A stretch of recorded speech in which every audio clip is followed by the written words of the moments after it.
నమస్తే వార్తలకి స్వాగతం. వివరాల్లోకి వెళితే పొదుపు చర్యలు పర్యావరణ పరిరక్షణపై రాష్ట్ర కేబినెట్లో సుదీర్ఘంగా చర్చ జరిగింది. ప్రభుత్వ వ్యయ నియంత్రణతో పాటు ప్రత్యామ్నాయ రవాణా విధానాల ప్రోత్సాహంపై కీలక నిర్ణయాలు తీసుకున్నారు. కేబినెట్ నిర్ణయాల ప్రకారం వారానికి ఒకరోజు నో వెహికల్ డే పాటించాలని నిర్ణయించారు. వ్యక్తిగత వాహనాల వినియోగాన్ని తగ్గించి ప్రత్యామ్నాయ రవాణా విధానాలపై దృష్టి పెట్టాలని నిర్ణయించారు. మంత్రులు పబ్లిక్ ట్రాన్స్పోర్ట్, ఈవీ వాహనాలు లేదా సైకిళ్ల వినియోగాన్ని ప్రోత్సహించాలని నిర్ణయించారు. అలాగే జిల్లాల పర్యటనల సమయంలో కూడా ఖర్చు తగ్గింపు చర్యలు ఖచ్చితంగా పాటించాలని సూచించారు. నా దేశం నా బాధ్యత పేరుతో ప్రత్యేక ప్రజా ప్రచార కార్యక్రమాన్ని నిర్వహించాలని కేబినెట్ నిర్ణయించింది. ఇకపై ప్రభుత్వ అవసరాలకు ఈవీ వాహనాల కొనుగోలుపై దృష్టి సారించడంతో పాటు రాష్ట్ర వ్యాప్తంగా ఈవీ ఛార్జింగ్ స్టేషన్ల ఏర్పాట్లను వేగవంతం చేయాలని నిర్ణయించారు. కార్యాలయ హాజరు తప్పనిసరి కాని ఉద్యోగులకు వర్క్ ఫ్రం హోం విధానాన్ని అమలు చేసే దిశగా చర్యలు తీసుకోవాలని నిర్ణయించినట్లు సమాచారం.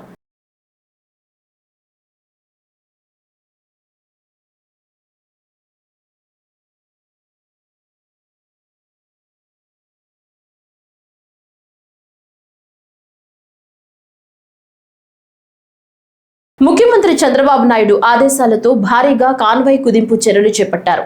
కేవలం 4 కార్లతోనే ఈ రోజు నుంచి ముఖ్యమంత్రి చంద్రబాబు కాన్వాయ్ ఉంటోంది. ముఖ్యమంత్రి కాన్వాయ్ వాహనాల సంఖ్య 11 నుంచి 4కు తగ్గింది. ఉండవల్లి నివాసం నుంచి 4 కార్ల వాహన శ్రేణితో అమరావతిలోని రాష్ట్ర సచివాలయానికి ముఖ్యమంత్రి చంద్రబాబు నాయుడు వెళ్లారు. ప్రధాని నరేంద్ర మోడీ పిలుపు మేరకు ముఖ్యమంత్రి చంద్రబాబు నాయుడు ఈ నిర్ణయం తీసుకున్నారని ముఖ్యమంత్రి కార్యాలయ అధికారులు పేర్కొన్నారు.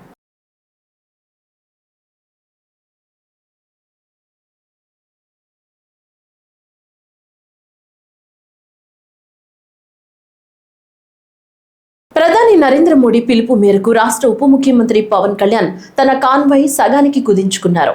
పెట్రోల్, డీజిల్ వాడకం తగ్గించాలన్న ప్రధానమంత్రి నరేంద్ర మోదీ పిలుపుని అనుసరించి పవన్ కళ్యాణ్ ఈ నిర్ణయం తీసుకున్నారు. జెడ్ కేటగిరీ భద్రత ఉన్న పవన్ కళ్యాణ్ తన వాహన శ్రేణిలో 50% వాహనాలు తగ్గించాలని తన భద్రతా అధికారులకు స్పష్టం చేశారు. అందుకనుగుణంగా గురువారం ఉదయం నుంచి కాన్వాయ్లో మార్పులు చేశారు.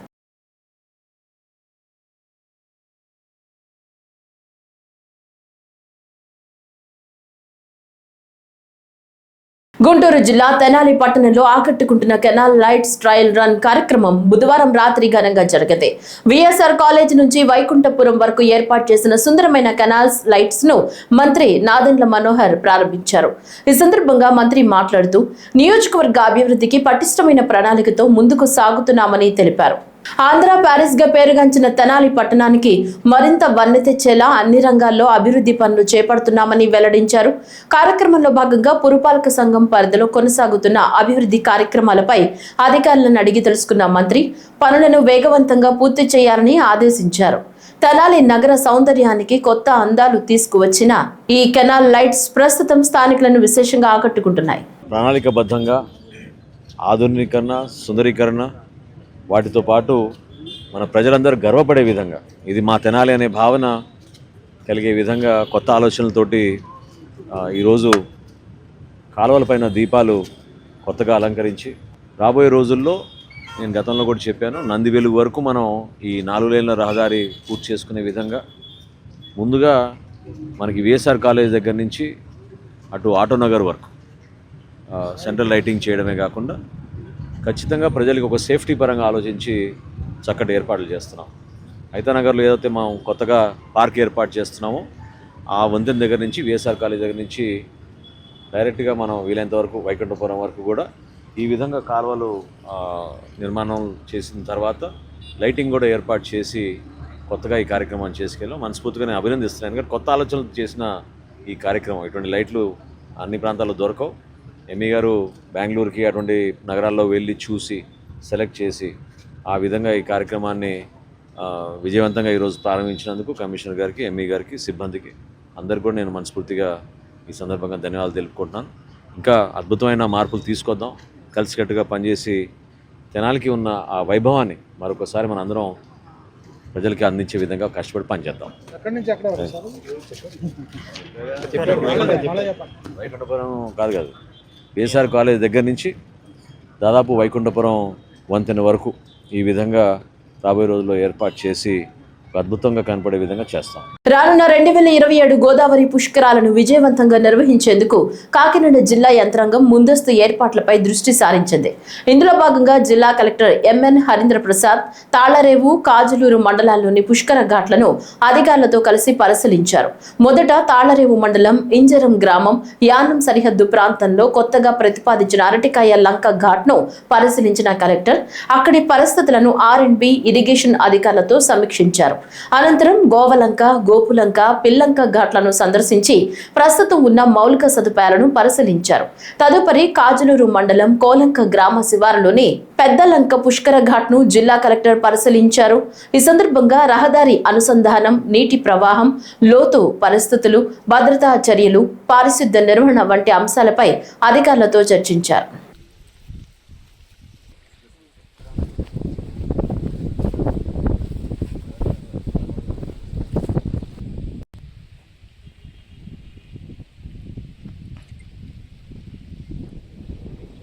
అత్యవసర పరిస్థితుల్లో అగ్ని ప్రమాదాల సమయంలో ఎయిర్ అంబులెన్స్ గా, కార్గో సర్వీస్ గా అత్యంత వేగంగా సేవలు అందించగల సాంకేతికతతో రూపొందించిన V2 2.0 electric air taxi prototype కు సంబంధించిన మానవరహిత ఫ్లైట్ ట్రయల్స్ ను విజయవంతంగా పూర్తి చేసినట్లు మ్యాగ్నమ్ వింగ్స్ ప్రకటించింది.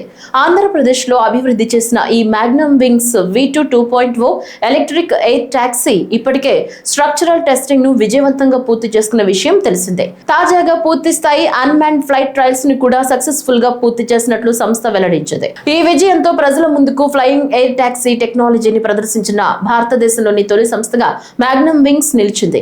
ప్రపంచవ్యాప్తంగా ఉన్న ఫ్లయింగ్ ఎయిర్ టాక్సీ ప్లాట్ఫామ్ ను అభివృద్ధి చేసి ఫ్లైట్ దశకు తీసుకువెళ్లిన సంస్థలు చాలా కొద్ది మాత్రమే ఉండగా ఆ జాబితాలో ఆంధ్రప్రదేశ్ నుంచి చోటు దక్కించుకోవటం తమ బృందానికి గర్వకారణమని సంస్థ ప్రతినిధులు తెలిపారు.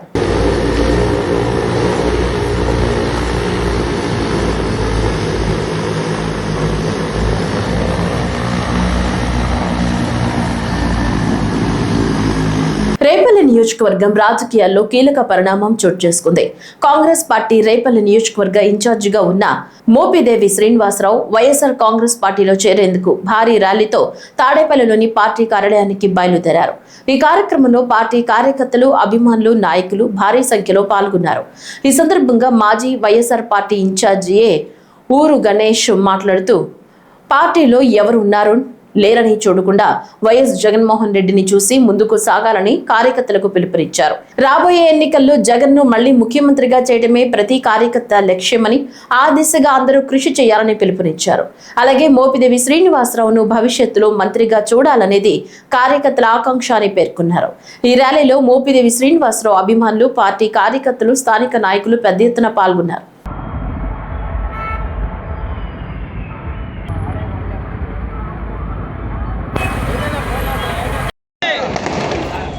జగన్ గారిని ముఖ్యమంత్రి చేసుకోవాలంటే సీన్ గారి వంటి నాయకులు కావాలి.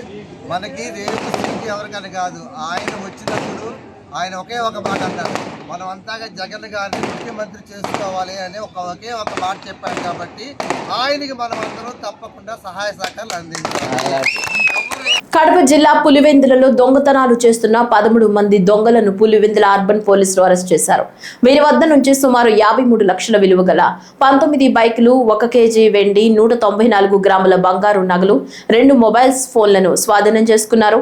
ఈ సందర్భంగా పులివెందుల అర్బన్ పోలీస్ స్టేషన్ లో ఏర్పాటు చేసిన మీడియా సమావేశంలో పులివెందుల డీఎస్పీ మురళీ నాయక్ మాట్లాడుతూ పులివెందుల పరిసర ప్రాంతాలలో బైక్ దొంగతనాలు, గోల్డ్ షాప్ చోరీలు, చైన్ స్నాచింగ్లకు పాల్పడుతున్న ముఠా సభ్యులను అరెస్టు చేయడం జరిగిందన్నారు. పార్కింగ్ చేసిన బైక్లను టార్గెట్ చేసుకుని దొంగతనాలు చేసే 10 మంది దొంగలను అరెస్టు చేసి 3,39,000 రూపాయలు డబ్బులు, 19 బైకులు స్వాధీనం చేసుకున్నామన్నారు. చైన్ స్నాచింగ్ కు పాల్పడుతున్న బీహార్ రాష్ట్రంకు చెందిన ఒక దొంగను అరెస్టు చేసి ఇతని వద్ద నుంచి 13,52,000 విలువ గల బంగారు నగలను స్వాధీనం చేసుకోవడం జరిగిందన్నారు. బంగారు షాపులో దొంగతనాలు చేసి 2 మహిళా దొంగలను అరెస్టు చేసి 15,25,700 రూపాయల విలువ గల బంగారు నగలను స్వాధీనం చేసుకోవడం జరిగిందన్నారు. ఈ చోరీల కేసులను ఛేదించిన సిఐ, ఎస్ఐలను డీఎస్పీ అభినందించారు. CI Sriram and SIs Timothy and Madhusudan Reddy వారు వచ్చినప్పటి నుంచి ఒక 3 ముఖ్యమైనటువంటి కేసులు, పెద్ద కేసులు ఛేదించడం జరిగింది. ముందుగా 2 కేసులు కూడా మీ అందరికి తెలిసినది. ఒక గాంజా కేసు 15 కేజీలు గాంజా చేయడం, అందులో ప్రముఖమైనటువంటి వ్యక్తి ఎవరైతే ఉన్నారో గొర్ల భరత్ యాదవ్ తో పాటు మిగతా వాళ్ళు కూడా దాంట్లో పట్టుబడడం, రిమాండ్ లో ఉన్నారు. అదే రకంగా ఒక 80 లక్షల వరకు గోల్డ్ హౌస్ సంబంధించినటువంటి థెఫ్ట్ కేసెస్ ఏదైతే ఉన్నాయో జిల్లాలో వేరే స్పాట్స్, మన ప్రొద్దుటూరు కావచ్చు, అదే రకంగా ముద్దునూరు, ఆ పరిసర కడప, ఈ పరిసరాల ప్రాంతాల్లో చేసినటువంటి ముఠాను కూడా పట్టుకోవడం జరిగింది. ఇది వీరు వచ్చిన తర్వాత, ఈ సెటప్ వచ్చిన తర్వాత 3వ కేసు, పెద్ద కేసు, సుమారుగా ఒక 55 లక్షల వరకు మోటార్ సైకిళ్ళు, బంగారు మరియు తర్వాత సిల్వరు అవన్నీ రికవరీ చేయడం జరిగింది. ఒక మొత్తం టోటల్ మన పులివెందల్లో 19 కేసులు అనమాట. వాళ్ళు మోటార్ సైకిల్ సంబంధించినటువంటి దొంగలు ఎవరంటే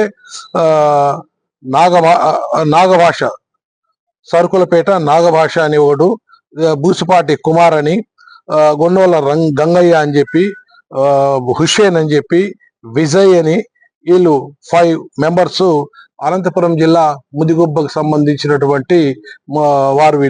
వీరు అక్కడి నుంచి వచ్చి ఇక మన దగ్గర సంబంధించినటువంటి మోటార్ సైకిల్స్ ఎక్కడైనా పార్క్ చేసి ఉంటారు, ఓల్డ్ బస్ స్టాండ్ దగ్గర కానీ, లేకపోతే ఏదైతే మన పూల్ అంగళ్ళ బజార్ కానీ, ఎల్ఐసి ఆఫీస్ కానీ, అక్కడంతా పరిసర ప్రాంతాల్లో గన బైక్ చేస్తే ఆ సంబంధించినటువంటి వ్యక్తి ఓనర్స్ వాళ్ళ విధి నిర్వహణకు, వాళ్ళ పనులకు వాళ్ళు పోయింటారు. లేనిది చూసి వీళ్ళు ఆ మోటార్ సైకిల్ దొంగతనం జరుగుతుంది. అదే రకంగా వారి నుంచి సుమారు ఈ 5 మంది నుంచి 19 మోటార్ సైకిళ్ళు చేసినాము.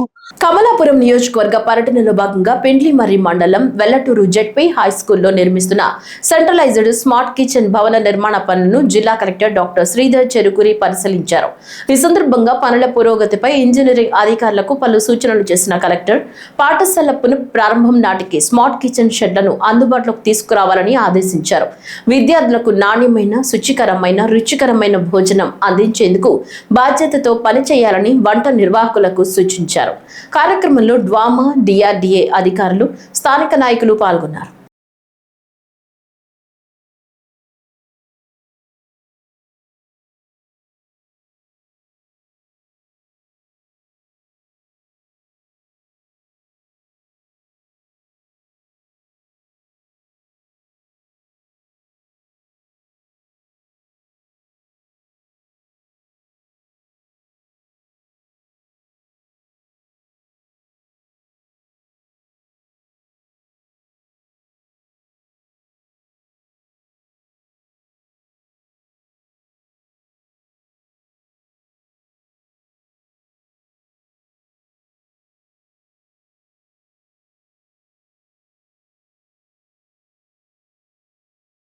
పులివెందుల నియోజకవర్గ పర్యటనలో భాగంగా చక్రాయపేట మండలం గండి సమీపంలోని పాపగ్ని నదిపై 300 గ్రామాలకు త్రాగునీరు అందించే పైప్ లైన్ ప్రాజెక్టు పనులను జిల్లా కలెక్టర్ డాక్టర్ శ్రీధర్ చెరుకురి పరిశీలించారు. ఈ సందర్భంగా పైప్ లైన్ పనులను వేగవంతం చేయాలని సంబంధిత అధికారులను ఆదేశించారు. అనంతరం చక్రాయపేట, వేంపల్లెలో నిర్మిస్తున్న సెంట్రలైజ్డ్ స్మార్ట్ కిచెన్ భవనాల పనులను తనిఖీ చేసి పాఠశాలలు ప్రారంభమయ్యే నాటికి పనులు పూర్తి చేయాలని సూచించారు. విద్యార్థులకు నాణ్యమైన, శుచికరమైన భోజనం అందించేందుకు బాధ్యతతో పనిచేయాలని వంట నిర్వాహకులకు కలెక్టర్ సూచించారు.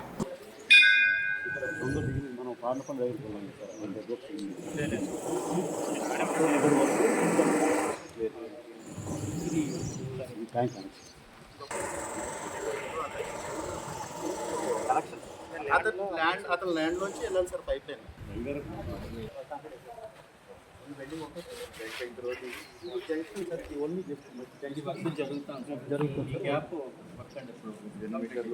సార్ 30 మీటర్స్ ఇది అయిపోతుంది. ఇది అయిపోయింది సార్, ఇది అయిపోయింది సార్. 60 మీటర్స్ ఉంది సార్. ఇది అయిపోయింది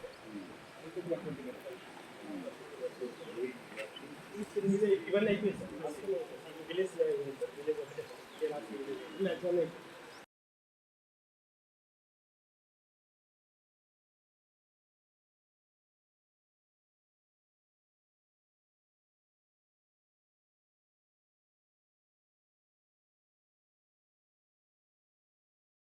కడప జిల్లా వేంపల్లిలో కాంగ్రెస్ పార్టీ రాష్ట్ర మీడియా చైర్మన్ మాజీ రాజ్యసభ సభ్యుడు డాక్టర్ తులసిరెడ్డి టీడీపీ మహానాడు ఏర్పాట్లపై తీవ్ర విమర్శలు చేశారు. ప్రధానమంత్రి నరేంద్ర మోడీ చెప్పే పొదుపు మంత్రం టీడీపీ మహానాడుకు వర్తించదా అని చంద్రబాబు టీడీపీ నాయకులను సూటిగా ప్రశ్నించారు. నెల్లూరులో నిర్వహించనున్న మహానాడుకు భారీగా పెట్రోల్, డీజిల్ వినియోగించడం దుబారా కాదా అని నిలదీశారు. అదేవిధంగా కేంద్ర ప్రభుత్వం ప్రకటిస్తున్న కనీస మద్దతు ధరలు రైతులకు వాస్తవంగా అందడం లేదని తులసిరెడ్డి విమర్శించారు.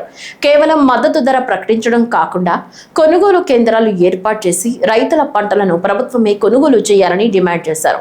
గత రబీ సీజన్లో జొన్న, మొక్కజొన్న, బుడ్డ శనగ పంటలకు ప్రకటించిన ఎంఎస్పీ ధరలకు మార్కెట్లో లభించలేదని ఉదాహరణలు వెల్లడించారు. పశ్చిమాసియా యుద్ధం కారణంగా భారత ప్రభుత్వము విదేశీ మారక ద్రవ్య నిల్వలను కాపాడుకునేటందుకోసం నరేంద్ర మోడీ గారు పొదుపు మంత్రాన్ని వల్లిస్తున్నారు. మరి ఈ పొదుపు మంత్రం ఎన్డీఏ కూటమిలోని టీడీపీ పార్టీకి, టీడీపీ మహానాడుకు వర్తించదా? కేవలం ప్రజలకు మాత్రమేనా? ఈ నెల 27, 28, 29 తారీఖుల్లో నెల్లూరులో తెలుగుదేశం పార్టీ మహానాడును అంగరంగ వైభవంగా నిర్వహించబోతా ఉంది. 27, 28 తారీఖుల్లో 20,000 మందితో ప్రతినిధుల సభ అంట. 29వ తారీఖున 7 లక్షల మందితో భారీ బహిరంగ సభ నిర్వహిస్తారట.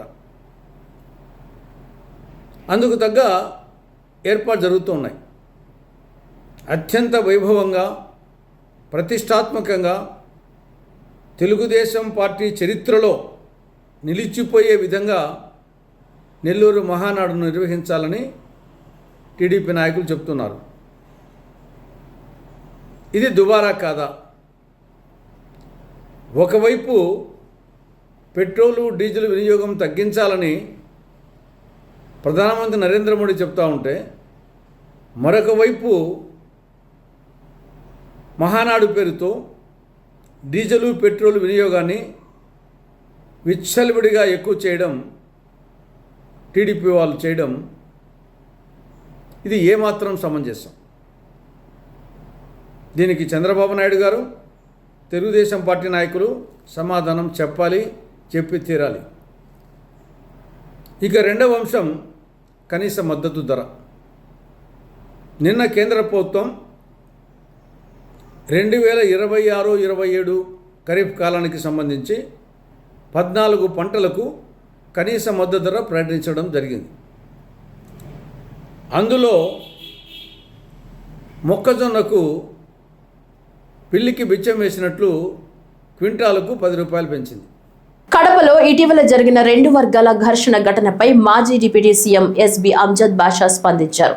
కడప నగరం ఎప్పటి నుంచో మత సామరస్యానికి ప్రతీకగా నిలిచిందని, అలాంటి ప్రాంతంలో ఈ నెల 9న జరిగిన ఘటన దురదృష్టకరమని అన్నారు. ఈ సంఘటనను వైఎస్ఆర్సీపీ పూర్తిగా ఖండిస్తోందని స్పష్టం చేశారు. కొన్ని పత్రికలు ఈ ఘటనకు వైఎస్ఆర్సీపీని కారణంగా చూపిస్తూ ప్రజల్ని రెచ్చగొట్టేలా కథనాలు ప్రచురిస్తున్నాయని విమర్శించారు. ప్రభుత్వ వైఫల్యాలను కప్పిపుచ్చుకునేందుకే రాజకీయ రంగు పులుముతున్నారని ఆరోపించారు. కుల మత రాజకీయాలతో లబ్ధి పొందాల్సిన అవసరం వైఎస్ఆర్సీపీకి లేదని, స్థానిక సంస్థల ఎన్నికలను దృష్టిలో పెట్టుకుని కుట్రలు జరుగుతున్నాయన్నారు. టీడీపీ ప్రభుత్వం 2 ఏళ్లలో కడపకు తీసుకొచ్చిన నిధులు ఏమిటో చెప్పాలని డిమాండ్ చేసిన అంజద్ బాషా, ప్రజల సమస్యల నుంచి దృష్టి మళ్లించేందుకే డైవర్షన్ పాలిటిక్స్ చేస్తున్నారని మండిపడ్డారు. కొన్ని పచ్చ పత్రికలు అల్మాస్పేట్లో జరిగిన సంఘటనకు వైఎస్ఆర్ కాంగ్రెస్ పార్టీ నాయకులు కారణము, వైఎస్ఆర్ కాంగ్రెస్ పార్టీ కారణం అని చెప్పి కథనాలు రాయడం జరిగింది. ఇదేనా జర్నలిజం యొక్క నైతిక విలువలు అని చెప్పి ఈ సందర్భంగా మరి ఆ పత్రికలకు సంబంధించిన యాజమాన్యాలకు నేను ప్రశ్నిస్తున్నాను. ఇలాంటి సున్నితమైన సమస్య జరిగినప్పుడు ఒక ప్రాంతంలో అక్కడ సమన్వయం పాటించమని మరి ఆ ప్రాంత ప్రజలకు కోరాల్సిన బాధ్యత మరి ఆ జర్నలిజం చదువుకున్న వాళ్లకు తెలియదా అని చెప్పి ఈ సందర్భంగా అడుగుతున్నా. ఇంకా రెచ్చగొట్టే కథనాలు రాసి ఈరోజు రాజకీయ రంగు పులిపేదానికి ప్రయత్నం చేయడం అనేది ఒక దుర్మార్గపు చర్య అని చెప్పి కూడా ఈ సందర్భంగా ఖండిస్తున్నాను. ప్రతి ఒక్కరూ ఇలాంటి కష్ట సమయంలో అందరూ సంయమనంతో ఉండండి. ఎప్పుడు ఇలాంటి సంఘటన కడపలో జరగలేదు. ఎంతో అన్యోన్యంగా కడప నగరంలో మా హిందూ సోదరులు అయితేమి, ముస్లిం సోదరులు అయితేమి, క్రైస్తవ సోదరులు అయితేమి దశాబ్దాలుగా ఈ కడప నగరంలో కలిసిమెలిసి తిరిగిన పరిస్థితి మనం స్పష్టంగా చూశాం. మరి అలాంటిది కొందరు దుష్ట శక్తులు మరి ఈరోజు ఆ సంఘటనలకు ప్రేరేపించడం వల్లనే మరి అలాంటి సంఘటన జరిగిన పరిస్థితి అందరికీ తెలిసిన విషయమే. మరి దాన్ని మనము ఆ మత సామరస్యాన్ని కాపాడాల్సిన బాధ్యత ప్రతి ఒక్కరిపైన ఉంది, ప్రతి పౌరుడిపైన ఉంది, ప్రతి ఒక్క పత్రిక పైన ఉంది, ప్రతి ఒక్క మీడియా మిత్రులపైన ఉంది, ప్రతి ఒక్క అధికారి పైన ఉంది, ప్రతి ఒక్క రాజకీయ పార్టీ పైన కూడా ఉంది. మరి అలాంటిది ఈరోజు మన రాష్ట్రంలో మన దౌర్భాగ్యం ఏమంటే మరి ఈరోజు ఈ కూటమి ప్రభుత్వం చంద్రబాబు నాయుడు గారి నేతృత్వంలో మరి ఎక్కడ రాష్ట్రంలో ఏం జరిగినా కూడా వైఎస్ఆర్ కాంగ్రెస్ పార్టీకి అండగట్టే కార్యక్రమం. గండి క్షేత్రంలోని శ్రీ వీరాంజనేయ స్వామి దేవస్థానంలో ఆలయ మహాసంప్రోక్షణ, జీర్ణోద్ధరణ, మహాకుంభాభిషేక మహోత్సవాలు 6వ రోజు కొనసాగాయి. ఈ సందర్భంగా దక్షిణ కాశీగా పేరుగాంచిన పుష్పగిరి శంకరాచార్య మహాసంస్థాన పీఠాధిపతి విద్యాశంకర భారతి మహాస్వామి వారు ప్రత్యేక పూజలు నిర్వహించారని ఆలయ డిప్యూటీ కమిషనర్ పట్నం గురుంప్రసాద్ తెలిపారు. అనంతరం ఆయన మాట్లాడుతూ ఉత్సవాల్లో భాగంగా చివరి రోజు ఆలయ ప్రధాన అర్చకులు కేసరి స్వామి, ఉప ప్రధాన అర్చకులు రాజాస్వాముల నేతృత్వంలో యాజ్ఞికులు రాజేష్ కుమార్ అర్చక బృందంచే వేద మంత్రోచ్చరణతో మూలమూర్తికి సహస్ర కలశాభిషేకం, మహామంగళహారతి తదితర పూజా కార్యక్రమాలు నిర్వహించారు.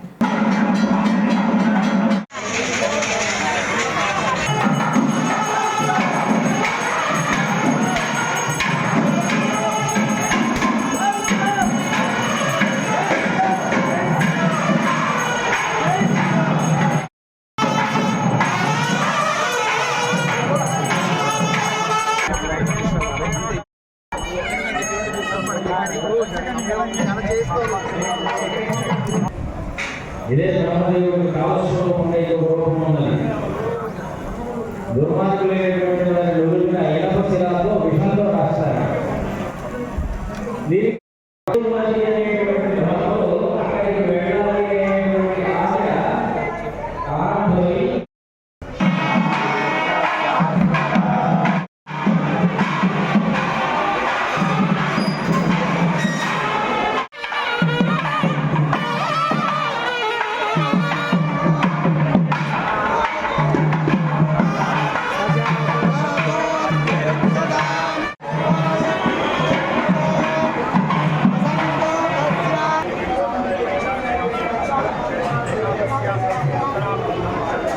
రాష్ట్ర వ్యాప్తంగా మత విద్వేషాలు, ఘర్షణలు, విధ్వంసం చేసే కుట్రలో వైఎస్ఆర్సీపీ పార్టీ ఉందని టీడీపీ కోఆర్డినేటర్ శ్రీనివాస్ రెడ్డి తెలిపారు. ఈ సందర్భంగా కడప ద్వారకా నగర్లోని టీడీపీ కార్యాలయంలో ఏర్పాటు చేసిన మీడియా సమావేశంలో ఆయన మాట్లాడుతూ రాష్ట్రంలో జరుగుతున్న అభివృద్ధి, పెట్టుబడులు, సంక్షేమ పాలనను వైసీపీ పార్టీ చూసి ఓర్వలేక ప్రజలను డైవర్ట్ చేస్తున్నారన్నారు. కడప అల్మస్పేటలో జరిగిన ఘటనలో మాజీ డిప్యూటీ సీఎం అనుచరులు ఉన్నారని ఆయన ఆరోపించారు. చట్టానికి అందరూ సమానమేనని, గొడవల్లో పాల్గొన్న ఇరు వర్గాల వారిపైన పోలీసులు కేసులు నమోదు చేయడం జరిగిందన్నారు. ఈ అల్మస్పేట గొడవల కుట్రలో మాజీ డిప్యూటీ సీఎం అంజద్ బాషా ప్రోద్బలం ఉందన్నారు. మత ఘర్షణలు సృష్టించే వారిపైన తీవ్రమైన చర్యలు తీసుకోవాలని ముఖ్యమంత్రి నారా చంద్రబాబు నాయుడును కోరుతున్నామన్నారు. రాష్ట్ర వ్యాప్తంగా మత విద్వేషాలు, ఘర్షణలు, విధ్వంసం చేసే కుట్రలో ఉంది వైసీపీ పార్టీ. ఇది కడప నుంచి మొదలు పెట్టాలని ఒక ప్లాన్ చేసినారు. ఇది రాష్ట్ర వ్యాప్తంగా తీసుకుపోవాలని చెప్పి వైసీపీ కుట్ర పన్నుతూ ఉంది. రాష్ట్రంలో జరుగుతున్న అభివృద్ధి, పెట్టుబడులు,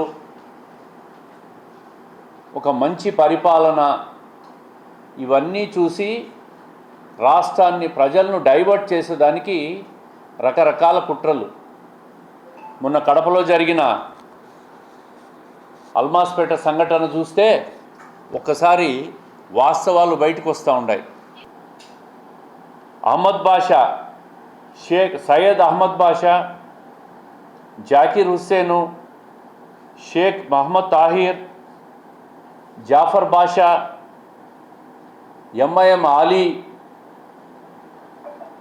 సయ్యద్ జయద్, ఆ హోటల్ ఏదో ఉంది అతనికి, షేక్ ఆరిఫుల్లా, వీళ్ళంతా కూడా స్పష్టంగా అమ్జద్ బాషా అనుచరులు. వీళ్ళే జనాన్ని తరలించిన, వీళ్ళే గొడవలకు సృష్టికర్తలు. ఏది ఏమైనా ప్రభుత్వం సమాన దృష్టితో చూసి హిందూ కమ్యూనిటీ వాళ్ళ మీద కూడా బీజేపీ వెంకట సుబ్బారెడ్డి, బొమ్మన విజయ్, బాలకృష్ణ యాదవ్, మధుసూదన్ రెడ్డి, ఇట్లా లక్ష్మీనారాయణ రెడ్డి వీళ్ళ మీద కూడా కేసులు నమోదు చేశారు. ప్రభుత్వానికి అందరూ సమానమే. ఎవరు చట్టాన్ని ఉల్లంఘించినా చట్టం తన పని తాను చేసుకుపోతుందని చెప్పి పోలీసులు ఈరోజు 2 వైపుల కేసులు కట్టారు. ఇన్వెస్టిగేషన్లో మాత్రం స్పష్టంగా వైసీపీ వాళ్ళ హస్తం ఉన్నట్టే వచ్చింది. ఇతను అమ్జద్ బాషా అల్లుడు, ఇతని పక్కన ఉన్న ఇతను ఉర్ఫాన్. ఇతను మనుషులను తరలించి నేరుగా రాళ్ళేసిన వ్యక్తి. దీని వెనక ఇఫ్తార్, ఇతను భారత్ ట్రావెల్స్ అంట మటన్ షాప్ పెట్టుకున్నాడు. వీళ్ళు మనుషులను తరలించినారు. అదేవిధంగా A to Z Abu Jaganmohan Reddy గారికి రైట్ హ్యాండ్ అంట. ఇతను ఇండ్ల మీదికి రాళ్ళు తీసుకుపోయి పేర్చి అక్కడి నుంచి రాళ్ళు వేసినాడని చెప్పి పోలీస్ ఇన్వెస్టిగేషన్లు తేలుతా ఉంది. ఈ విధంగా రాష్ట్రంలోనే, జిల్లాలోనే కాదు, కడపలోనే కాదు, రాష్ట్ర వ్యాప్తంగా ఇటువంటి విధ్వంసం చేయాలని చెప్పి వైసీపీ కుట్ర పన్నుతా ఉంది. ఈ వార్తలు ఇంతటితో సమాప్తం. నమస్కారం.